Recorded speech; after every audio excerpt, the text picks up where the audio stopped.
everybody. Welcome back to East Africa with me, Rachel Griffith. I am super excited to be sitting with you today and continuing to talk about vision, but really about how a fire for God is going to help drive that vision into all that God has for you. So where does this fire for God come from? We've been talking about, you can read Luke 24:30 where it talks about this burning heart. And this burning heart is found in the place of seeing Jesus. When Jesus is revealed, when we experience him, it is what creates this heart of excitement, and it is what creates our heart that has a passion and a purpose and a fire and a drive for life, right? Which is all the things that you need to accomplish vision, to have your vision accomplished, we could say, right? So we read that in Luke 24. Now, I want to talk today on another reason why it is so important for us to be seeing and experiencing God in an intimate way, because we need to know the heart of the Father, and we need to know fully his character towards us and his love towards us, his thoughts towards us. Many people are going to stumble in life, stumble in their relationship with God because of a wrong view of who God actually is and his heart towards you. And why this is so critical, as we talked in some of the other teachings, that if we have the wrong vision of ourselves, we can't accomplish what God is calling us to do, because we won't believe that we're even able to do it. We'll see ourselves in such a negative light that even if something is spoken to us, we're not going to be able to achieve that. But the other thing that happens is if we have a negative image of God and who he really is, this is also going to hinder us. It's not only going to hinder the vision and being able to accomplish it, it's going to be one of the things that consistently puts out that fire for God and puts out that fervency and excitement about life and your relationship with God.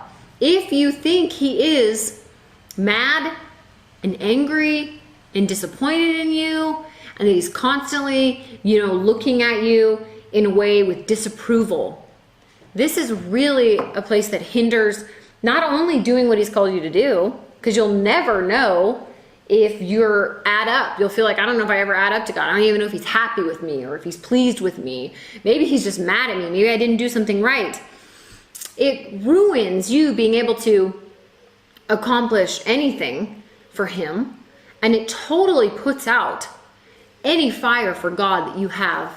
And you start doing things just in an emotion to try to think like, well, maybe, if I do this, then God will approve of me.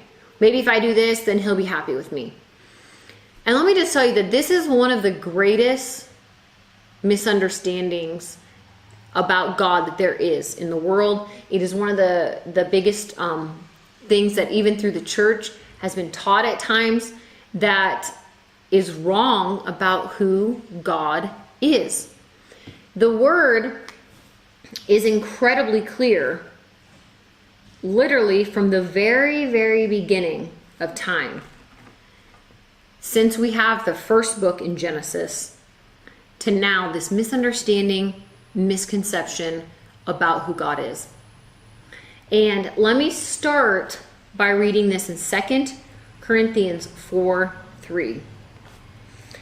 But even if our gospel is veiled, it is veiled to those who are perishing, whose mind the God of this age has blinded, who do not believe, lest the light of the gospel of the glory of Christ, who is the image of God, should shine on them. This is an incredible scripture, my friends, because it is telling us right here that Jesus is the image of God. That if we want to see what God looks like, that we have been given Jesus as an exact example the very image of God is Jesus. Jesus came to represent and to show the world who God was. Because the world is very confused and is still confused now. There are many people who believe that God is unhappy, that he is mean, or that he does things to people, that he puts sickness on people, that he kills people. They don't say it exactly like that. They like to say it in a way that is like, oh, God took so-and-so. God needed so-and-so. But if you look at Jesus, did Jesus kill anybody? Did Jesus put sickness on people? Did Jesus harm people? No. He absolutely did not. In fact, it says that he healed everybody that came to him. He was the exact representation of God. It says in the word that he did nothing but what he saw the Father do. He says in John, I only do what I see the Father do. That's what I do. And many people still argue with this today, and they pull scriptures from all over the place. And I just want to tell you that if you view God this way, it will drastically hinder your relationship with him. It will hinder your relationship as being a fruitful and a vibrant Christian. It will hinder you being able to receive vision from him and go forth and accomplish that vision. Because you will always see God in a skewed light.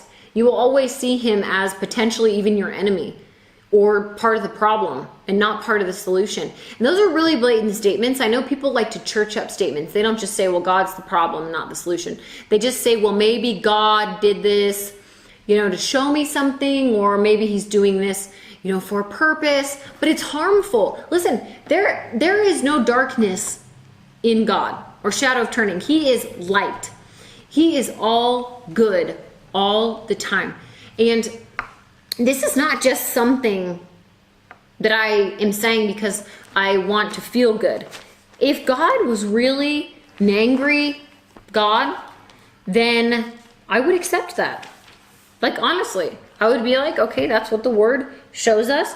And he's God. He has the right to be whoever he wants to be. He has the right to do whatever he wants to do. But he is good. He is light. And we can't take him and change him to make ourselves feel better. If we don't understand why something happened, we don't get to just say it's God because that makes us feel better. No. We have to say yes to who God says he is, to who he shows himself to be. And if we look at the beginning of creation, in the very beginning, we see that God so evidently and so clearly lays out who he is. It's not even a question at all. If it's a question, you haven't read it in the right light. You've totally missed it. Because just to start right here, we'll have to get into more on this on the next one. Just to start in the fact that God would make mankind in his very image and in his very likeness shows us that God is not a selfish, evil God. He actually desired to make mankind in his very own image. Wow, to me that is the most giving and loving thing that he could have ever done. Is to say, I'm not going to hold back. I'm not going to be stingy and selfish. I want to make them just like me because I am love. God is love. All right, you guys, stay tuned. You don't want to miss this. Thanks for tuning in today, and I will see you guys next time.